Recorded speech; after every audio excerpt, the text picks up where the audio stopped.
Es un deleite tener la oportunidad de hablar con los hombres porque creo que los varones son la clave de lo que ocurre en el hogar. Y Dios ha colocado una responsabilidad por la familia directamente sobre los hombros de los maridos. Dios lo dice a través de Pablo en Efesios 6:4, donde leemos: padres, no exasperéis o no provoquéis a ira a vuestros hijos, sino criadlos en la disciplina y amonestación del Señor. Y es la responsabilidad de los padres estar encargados de la corrección y la disciplina que ocurre dentro del hogar.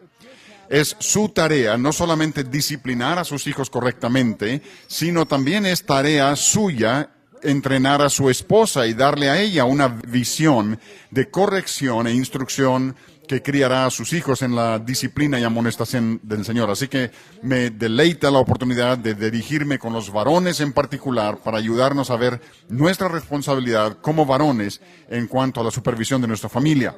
Ahora, quiero ver un principio bíblico con ustedes que se encuentra en Gálatas capítulo 6. En Gálatas capítulo 6 leemos acerca de la siembra y la cosecha. Y voy a empezar en el versículo 7. No os engañéis, Dios no puede ser burlado, pues todo lo que el hombre sembrare, eso también segará. Porque el que siembra para su carne, de la carne segará corrupción. Mas el que siembra para el Espíritu, del Espíritu segará vida eterna. Ahora, no nos cansemos de hacer el bien, porque a su tiempo segaremos si no desmayamos. Lo que Dios nos está diciendo aquí es que existe un principio de siembra y cosecha inculcada en su creación. No os engañéis, Dios no puede ser burlado, el hombre ciega lo que siembra. El pasaje no es solamente una exhortación en contra de burlarse de Dios, el pasaje es una declaración de la realidad. La realidad es que Dios no puede ser burlado. Nosotros siempre segaremos lo que sembramos. Incluso siempre estamos sembrando y siempre estamos cosechando. Lo que estemos cosechando hoy es lo que hemos sembrado en el pasado y lo que estamos sembrando hoy lo cosecharemos mañana. Y parte de nuestra tarea como padres es dar a nuestros hijos un entendimiento y comprensión de este principio de siembra y cosecha en la palabra de Dios. Ahora, nos confronta a veces la situación con hijos que requieren de corrección y dirección. Posiblemente esta mañana, o es por la mañana, y nuestros hijos se han levantado con el pie izquierdo, y están molestos y irritables, y no colabora. Ahora, ¿cómo vamos a responder ante este hijo? Podríamos responder ejercitando nuestra autoridad. Yo no quiero saber nada más de tus quejas. O pudiéramos responder quizá con culpabilidad. Sabes que mi vida está constituida de toda clase de desilusiones. ¿Qué te parecería si yo llorara cada vez que me siento mal? O quizá tratemos de manipularlo con amenazas. Que no se escuche una palabra más de queja, porque si no dejas de quejarte, entonces vas a ver. Lo que sea nuestra respuesta, estamos tratando de cambiar la conducta de este niño. Y yo quiero establecer un contraste para ustedes en esta mañana entre conductismo, tratar de controlar y manipular la conducta de nuestros hijos, sea por amenazas y advertencias o a través de promesas y recompensas. Quiero contrastar ese conductismo con lo que es ayudar a nuestros hijos a entender el principio de siembra y cosecha en la palabra de Dios. Porque el conductismo tiene estas características. El conductismo es externo, es manipulador, es temporal, no lleva ningún fruto que perdure y generalmente beneficia al padre más que al hijo. Y la corrección bíblica y la disciplina y la motivación bíblica que queremos usar con nuestros hijos tiene características diferentes. Más bien es interna, es honestamente orientado hacia las metas para el beneficio eterno del hijo y lleva fruto que permanece y desarrolla carácter en nuestros hijos con valores piadosos para toda una vida de utilidad en el reino de Dios. Ahora, la corrección bíblica reconoce que los hijos tienen que vivir congruentemente con la ley de Dios, pero también entiende que el cambio del corazón es nuestra meta. Nuestra meta no es solamente controlar conducta. Nuestra meta es ver transformado el corazón de nuestros hijos, cambiando hijos que están tratando de agradarse a sí mismos en hijos que entienden la gloria de Dios y que están tratando de agradar a Dios. Así que queremos traer corrección y disciplina que esté orientada hacia esas metas espirituales a largo plazo, no solamente las metas inmediatas a corto plazo de lograr que nuestros hijos hagan lo que queremos que hagan. Así que tenemos un objetivo grande aquí. El objetivo es que Dios obre en los corazones de nuestros hijos para transformarlos internamente, en lugar de solamente controlar su conducta y conseguir que hagan lo que queremos que hagan en el momento. Ahora, con este objeto, necesitamos, o hay dos posibles métodos de disciplina que queremos usar. El primero es la disciplina formativa. Es formar a nuestros hijos. Es darles a nuestros hijos patrones de pensamiento bíblico que están arraigadas en la palabra de Dios. Ahora, la disciplina formativa es lo que debe de suceder en nuestros hogares todo el tiempo. Realmente es lo que estamos haciendo si somos obedientes a Deuteronomio capítulo 6. Porque Deuteronomio 6 dice, estas cosas estarán en tu corazón y los comunicarás a tus hijos al acostarte, al levantarte, al salir y al entrar. Durante toda la vida estás imprimiendo en tus hijos los caminos de Dios. Así que la disciplina formativa es dar a nuestros hijos patrones de pensamiento bíblico que están arraigados en la palabra de Dios. Y eso es lo que necesitamos hacer continuamente con nuestros hijos, porque la cultura en la que vivimos les está diciendo cómo deben pensar. Y nosotros necesitamos decirles cómo pensar de la palabra de Dios. Así que tenemos que darles esta instrucción formativa todo el tiempo. Ahora, 7 características de esa disciplina formativa. La primera característica es que la palabra de Dios se vuelve la medida de todo. La palabra de Dios es nuestra autoridad. Es la palabra de Dios aquella en la cual descansamos. Si pasan conmigo a Deuteronomio capítulo 32, en este pasaje subraya la importancia de la palabra de Dios y el hecho de que la palabra de Dios es nuestra vida. Moisés acaba de dar a la gente, al pueblo de Dios, la ley en el desierto. Y al final de su entrega de la ley, leemos estas palabras en los versículos 45 al 47 del capítulo 32 de Deuteronomio. Y acabó Moisés de recitar todas estas palabras a todo Israel, y les dijo, aplicad vuestro corazón a todas las palabras que yo testifico hoy, para que las mandéis a vuestros hijos, a fin de que cuiden de cumplir todas las palabras de esta ley. Porque no os es cosa vana, es vuestra vida, y por medio de esta ley haréis prolongar vuestros días sobre la tierra donde vais, pasando el Jordán, para tomar posesión de ella. La palabra de Dios no son palabras vacías para nosotros. La palabra de Dios es nuestra vida. Así es como entendemos la vida.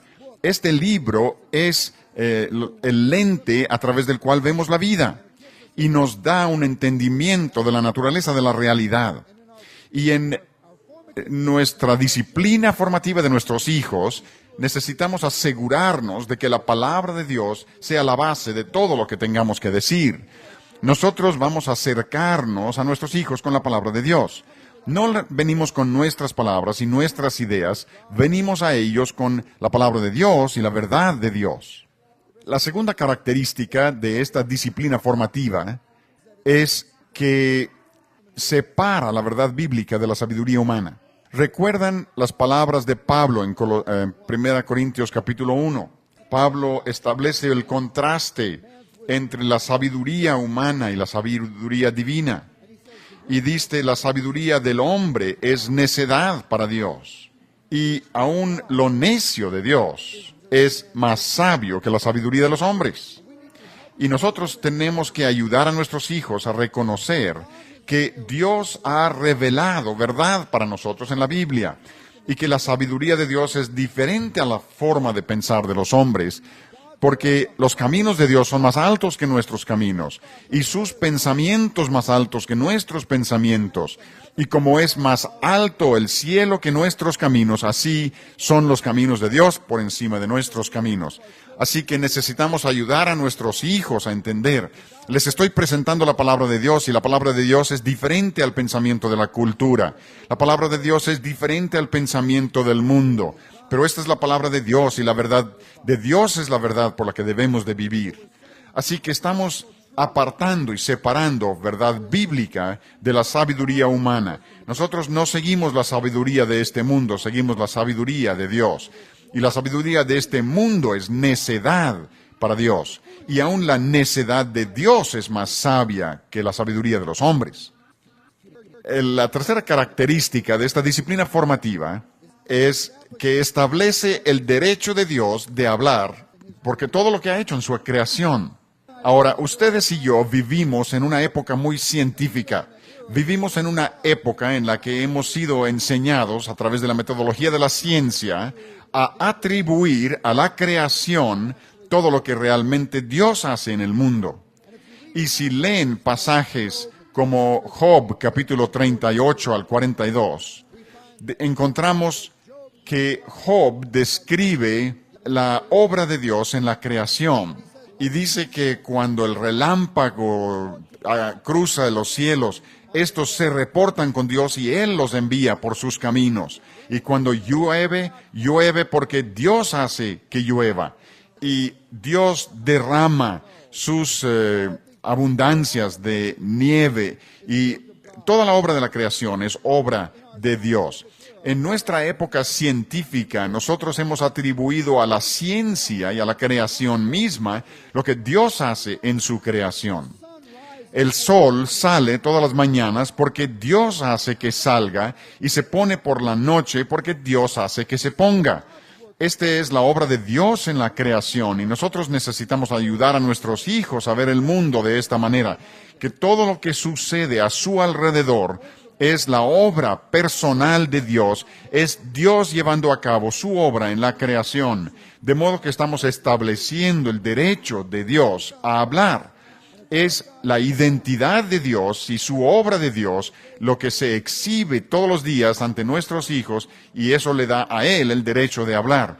Les estamos enseñando en nuestra escuela de educación en el hogar que los números funcionan y las cifras funcionan porque Dios ha hecho que la creación funcione de esa manera. Nuestro cuerpo humano funciona como funciona, de una manera maravillosa y asombrosa porque Dios hace que funcionen de esa manera. Cuando sanamos de una enfermedad, aun cuando tomemos medicina, es porque Dios hace que esos medicamentos funcionen dentro de nuestros cuerpos. De lo contrario, los medicamentos no nos servirían para nada. Tenemos que ayudar a nuestros hijos a ver que todo esto es obra de Dios en la creación y es la obra de Dios que establece su derecho a hablar. El Dios que nos ha creado, el Dios que está obrando en su creación, es el que nos dice cómo pensemos y qué hacer. Y Él tiene el derecho de hablar porque Él es el creador y sustentador del universo. Y yo me temo que hemos perdido esto de vista debido a nuestra mentalidad científica en la que atribuimos a la naturaleza aquello que Dios hace en su creación. Así que queremos establecer el derecho de Dios a hablar. Y si Dios tiene el derecho de hablar, entonces yo tengo derecho de hablar como padre. Porque mi derecho de hablar se deriva del derecho que Dios tiene. Dios se ha revelado en la Biblia.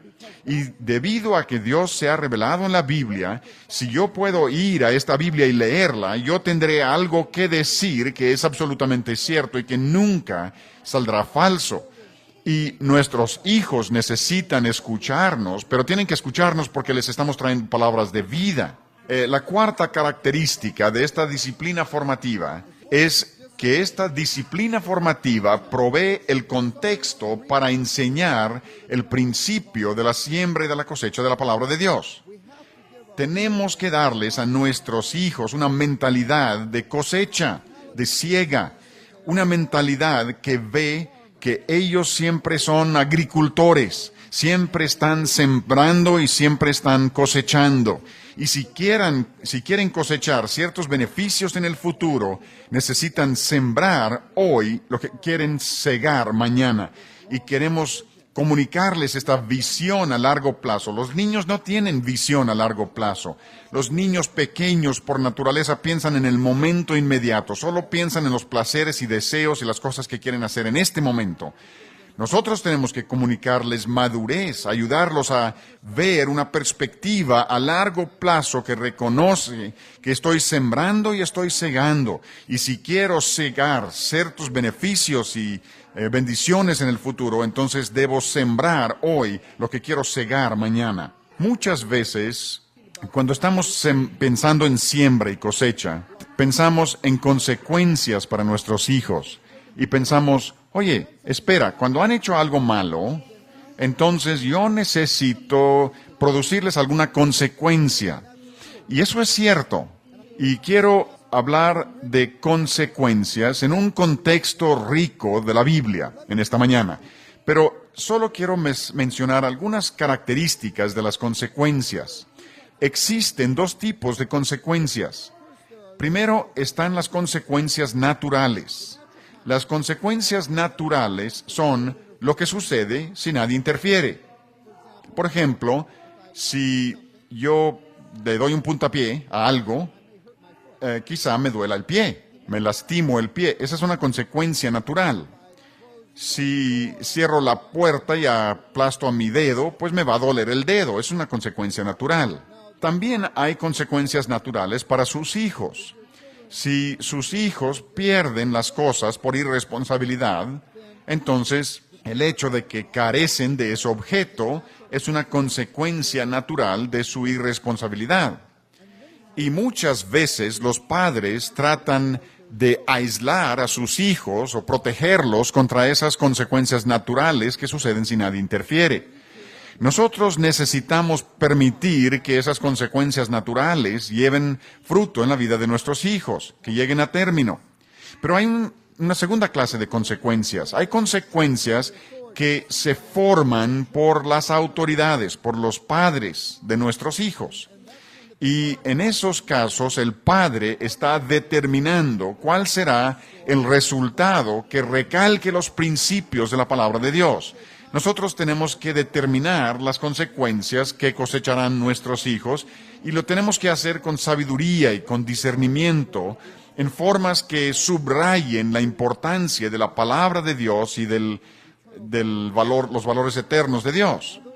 Ahora, esas consecuencias que nosotros determinamos para nuestros hijos deben tener estas tres características. Deben ser razonables. No deben ser extremos ni excesivos. No debemos estar respondiendo con ira o con frustración o la necesidad de controlar de manera tal que respondamos excesivamente ante nuestros hijos. Tenemos que ser razonables en las consecuencias que administramos. En segundo lugar, las consecuencias deben ser lógicas. Deben estar relacionadas lo más posible con lo que se haya hecho mal. Y les voy a dar un par de ejemplos de la Biblia. Cuando Moisés golpeó la roca en Meriba, Dios le dijo, toca la roca y yo haré que salga agua para el pueblo. Pero Moisés estaba enojado con el pueblo de Israel y en su ira golpeó la roca. Y Dios dijo, debido a que has mostrado ira y has golpeado la roca con ira y has contaminado mi nombre, entonces no podrás entrar a la tierra prometida. Ahora, ¿cuál era la meta de todo el viaje, el recorrido a través del desierto? La meta era llegar a la tierra prometida. Y la consecuencia que Dios produjo en Moisés por su ira estaba directamente relacionada con la meta de su recorrido a través del desierto. Nuestras consecuencias deben ser lógicas, deben estar relacionadas lo más posible con lo que se ha hecho mal. Y tercero, nuestras consecuencias deben tener una dimensión espiritual. Nosotros tenemos que reconocer que hay más en la cosecha que solo las consecuencias temporales. La cosecha tiene más que lo meramente temporal. Hay una dimensión espiritual, una dimensión que el mundo no considera ni reconoce. Y se demuestra claramente en la Escritura. Aun cuando Dios nos llama a usar las consecuencias de variar a nuestros hijos, dice, no detengas la vara, si lo castigas con vara, no morirá, castígalo con vara y libra su alma del Seol. Dios tiene interés, aun en el uso de la vara, tiene interés en más que lo que es meramente inmediato, lo circunstancial. Dios tiene interés en librar a largo plazo al alma de este niño de la muerte eterna. Así que la cosecha es mucho más que las meras consecuencias temporales. Y una de las cosas que debemos de ayudar a ver a nuestros hijos, y esto sigue siendo parte de esta disciplina formativa, es que tenemos que ayudarles a ver la cosecha que continuamente se está realizando en su vida diaria. Porque hay 5 tipos de consecuencias que siempre se presentan cada vez que nuestros hijos pequen. Cada vez que dejen de hacer lo que Dios les ha ordenado que hagan, cuando desobedecen a Dios, siempre están cosechando en estas 5 dimensiones. Y estas son dimensiones bíblicas muy profundas y ricas en las que están cosechando, y tenemos que ayudarles a entender estas cosas. La primera dimensión es que están cosechando en relación con Dios, porque hay resultados o consecuencias de la conducta. Y Dios no será burlado. Dios es mi amigo o es mi enemigo. No hay más. Recuerden, dice la palabra de Dios en Santiago capítulo 4, que Dios resiste a los soberbios, pero da gracia a los humildes. O Dios es mi amigo o es mi enemigo. O soy frío o soy caliente. Y Dios aborrece al hombre de doble ánimo. O estoy recogiendo o estoy dispersando. O estoy experimentando culpabilidad y temor, o estoy viviendo con las bendiciones y el gozo de una relación con Dios. Pero cuando peco contra Dios, el pecado contra Dios afecta mi relación con Dios. No es posible pecar contra Dios sin endurecer tu corazón contra Dios. Cuando tomas la decisión de pecar, estás diciendo, Dios, no te quiero obedecer, no quiero hacer lo que tú ordenas, yo quiero hacer lo que yo decida. Y cuando hacemos eso, estamos endureciendo nuestro corazón contra Dios. El pecado afecta nuestra relación con Dios. Tú necesitas ayudar a tus hijos e hijas a entender eso. Ellos necesitan entender que cuando ellos pecan contra Dios, cuando desobedecen a mamá y papá, cuando deshonran a Dios de alguna manera, cuando roban, cuando mienten, cuando hacen trampa, están endureciendo su corazón contra Dios y van a cosechar los frutos de un corazón endurecido contra Dios. Dios les parecerá irreal, les parecerá distante, alejado, como que no estuviera allí. Van a cosechar dureza de corazón contra Dios. No seáis engañados, Dios no puede ser burlado. Cosecharán lo que siembran. Así que hay cosecha en relación con Dios. La segunda dimensión en la que van a cosechar es que van a cosechar hábitos para la vida. Y estos hábitos para la vida resultarán ser muy difíciles de conquistar. Un niño que es perezoso y que es indolente y que no hace su trabajo, ese hijo va a cosechar el mal hábito de ser una persona perezosa e irresponsable. Adultos irresponsables proceden de hijos irresponsables. Si el hijo cede ante la ira y expresa ira y estalla y se enoja con la gente que está en su mundo, entonces se convertirá en un adulto iracundo. Todo lo que sembremos en la infancia se convierte en parte de nuestro carácter en la edad adulta. Así que cuando nuestros hijos están pecando, están desarrollando hábitos para la vida y están determinando cómo van a responder a la vida y cómo van a expresar su desilusión ante los eventos de la vida. Y esos hábitos de respuesta resultarán ser muy difíciles de cambiar. Y muchos de nosotros esta mañana estamos conscientes de la verdad de esto. Tenemos luchas en nuestra vida de adultos con responsabilidad, luchas con amabilidad, luchas con egoísmo, quizás cedemos a la ira. Y esos hábitos empezaron cuando éramos niños. Y estamos viviendo con ellos ahora de adultos y descubrimos que ahora de adultos es muy difícil conquistar esos hábitos que establecimos como niños. Y es que sus hijos están cosechando en términos de hábitos para la vida.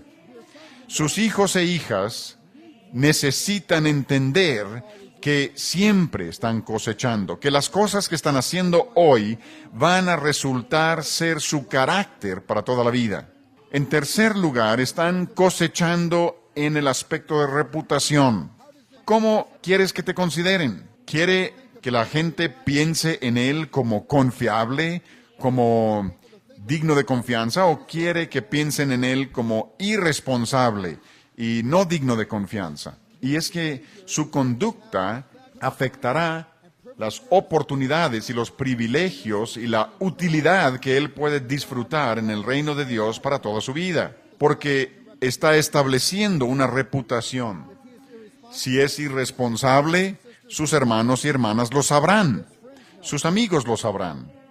Si es deshonesto y si miente con facilidad para poder escapar de las consecuencias, sus amigos lo sabrán, sus hermanos y hermanas lo sabrán. Él tendrá una reputación de ser mentiroso. Si es una persona que es siempre cruel con otros y hace cosas irresponsables con otros, que es desconsiderado, entonces sus amigos lo sabrán y sus hermanos y hermanas lo sabrán. Tiene una reputación basada en sus acciones. ¿Se dan cuenta? Él cosecha, la reputación es simplemente cosechar lo que es sembrado. Y él está cosechando en términos de relaciones. Número 4, nuestra conducta tiene un impacto tremendo sobre todas las relaciones que tenemos con otras personas. Impacta nuestra relación con nuestros compañeros, impacta nuestra relación con nuestros padres. Y el pecado siempre hace que las relaciones se vuelvan difíciles.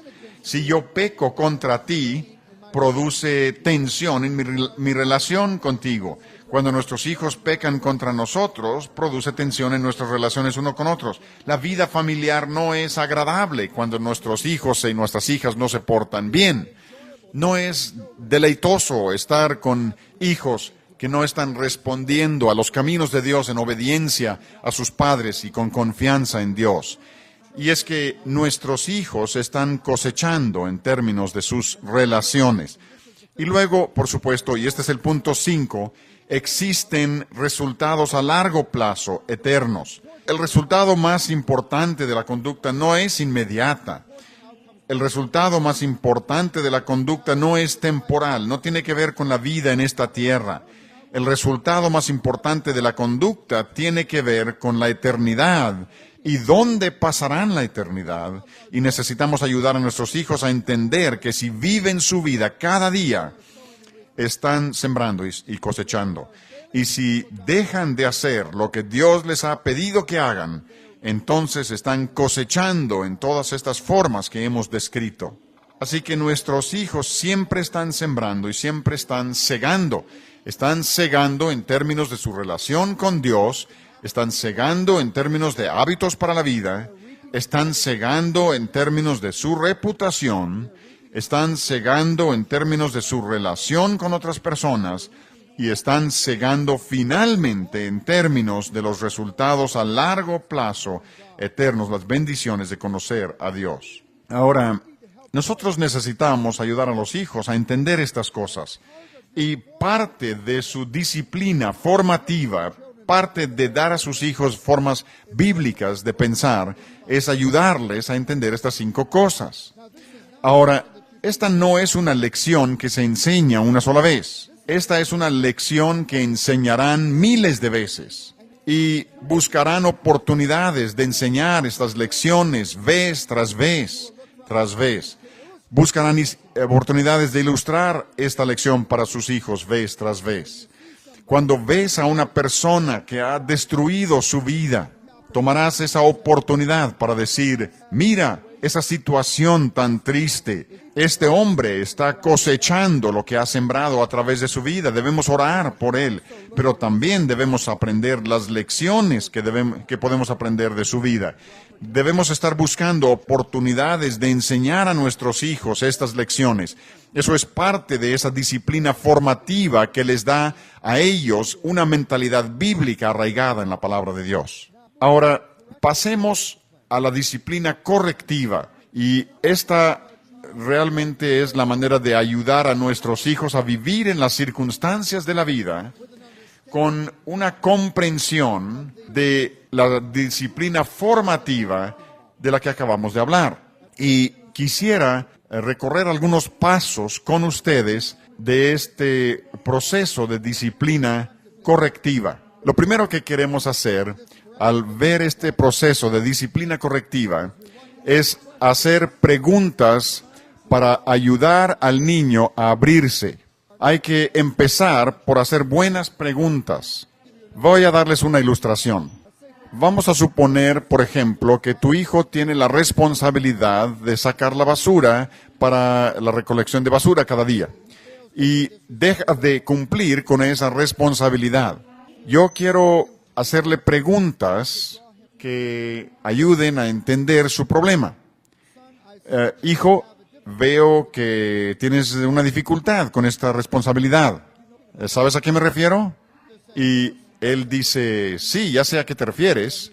O dice, no, no tengo idea. Y si no tiene idea, entonces podemos ilustrarlo para él. A lo que me refiero es que no sacaste la basura, no estás cumpliendo con esa responsabilidad. Así que se trata de hacer preguntas para ayudarle a entender cuál es la razón por la que no haces este trabajo. ¿Crees que es por pereza? ¿Crees que se te olvida? ¿Es que eres indiferente a esta tarea? ¿Cuál es la razón por la que no haces este trabajo? Así que hay que hacer preguntas. Así que empiezo con preguntas. Lo segundo que hago es que le recuerdo acerca de la instrucción formativa que le hemos dado. Le recuerdo lo importante que es que él sea una persona, un joven responsable. Le recuerdo el hecho de que es importante desarrollar hábitos en la vida que sean responsables, donde él está cumpliendo con su tarea. Así que lo segundo que quiero hacer es recordarle la instrucción formativa, la disciplina formativa que ya le he dado. Tercero, quiero ayudarle a entender que hay consecuencias serias de este tipo de conducta. Ahora, esas consecuencias serias son las 5 cosas que ya vimos antes. Cuando no cumple responsablemente con su tarea, entonces está endureciendo su corazón contra Dios. Así que afecta su relación con Dios. Está desarrollando hábitos para la vida que son destructivos y afecta su reputación. Afecta relaciones en nuestra familia. Tiene consecuencias eternas a largo plazo. Así que quiero recordarle a él que hay consecuencias serias de tu descuido de esta tarea. Lo tercero que quiero preguntarle es, ¿cómo puedo ayudarte? Quiero ayudarte. ¿Qué puedo hacer yo que te ayude a ser responsable con tu tarea? ¿Te ayudaría si te recuerdo? ¿Cuál sería una manera que yo te podría ayudar? Tienes que aprender a hacerlo. ¿Cómo te puedo ayudar? También es importante que él entienda muy bien qué es lo que yo espero. Y esto es número 5. Quiero informarle, comunicarle que debes ser responsable en esta tarea y no puedes continuar descuidando esta tarea. Tienes que ser responsable con esto. Número 6, a la luz del principio de la siembra y de la cosecha en la palabra de Dios, yo voy a determinar una consecuencia para ti que te sirva de castigo cuando no hagas esta tarea. Ahora, ahí es donde se integran estas 3 cosas que mencioné anteriormente.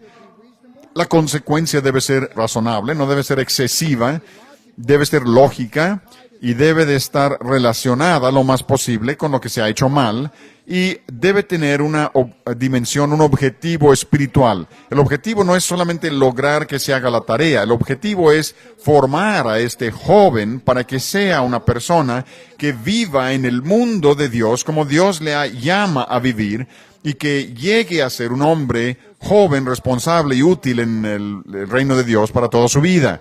Así que mi meta en el diseño de las consecuencias es esta rica meta espiritual. Número 7, es importante darle la oportunidad de responder a mí. Quiero preguntarle, ¿he sido justo contigo? ¿Crees que he sido razonable? ¿Crees que mi evaluación y mi concepto de tu conducta es justa? Ahora, a veces los padres me dicen, yo no quiero preguntarle si he sido justo porque yo sé lo que va a decir. Va a decir, no, no has sido justo. Pues les voy a decir una cosa. Si él no cree que ha sido justo, entonces de nada te sirve ignorarlo. Si él cree que has sido injusto, más vale que le des la oportunidad de expresar eso. Y eso te da a ti la oportunidad de ayudarle a entender que sí has sido justo. Además, te da la oportunidad de pedir perdón si no has sido justo. Porque en la medida es posible que tú y yo entendamos mal una situación o que juzguemos mal o que seamos injustos y poco amable en nuestra manera de responder.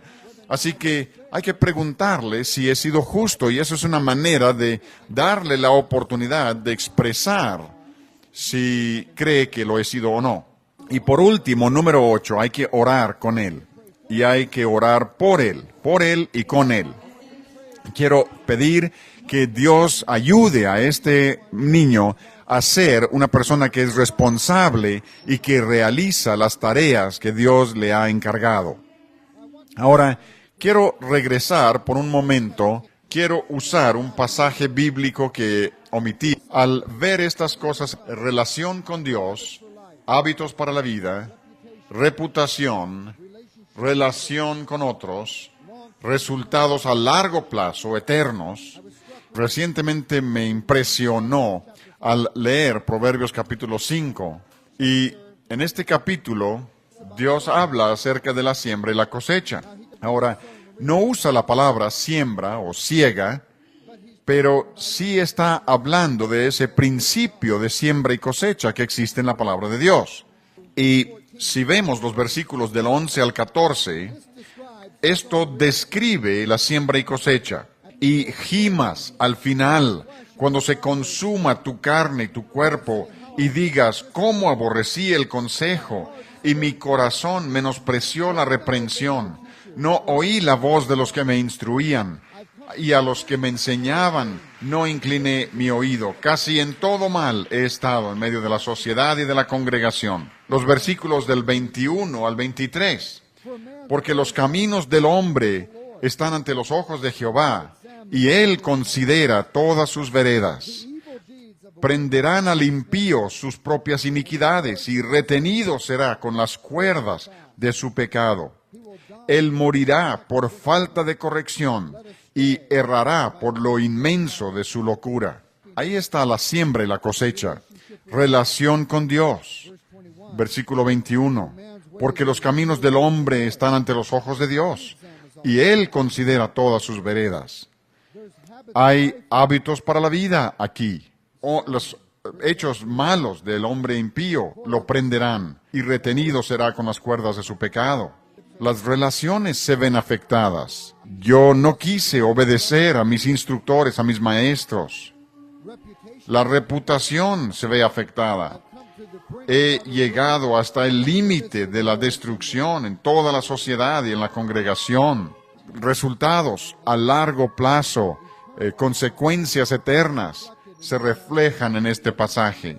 Cómo aborrecí el consejo, y mi corazón menospreció la reprensión, y he llegado al límite de la destrucción. Nosotros tenemos que ayudar a nuestros hijos a entender que siempre están sembrando y siempre están cosechando.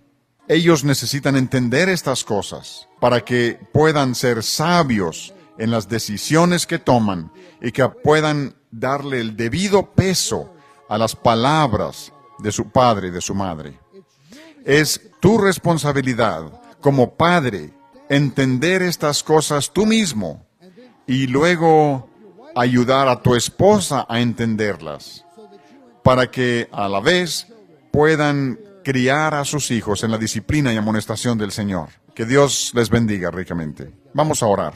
Padre Celestial, pedimos que tú nos des gracia, que podamos entender tus caminos, que podamos entender estas ricas verdades espirituales, para que podamos criar a nuestros hijos, para andar en los caminos tuyos, porque lo pedimos en el nombre de Cristo. Amén.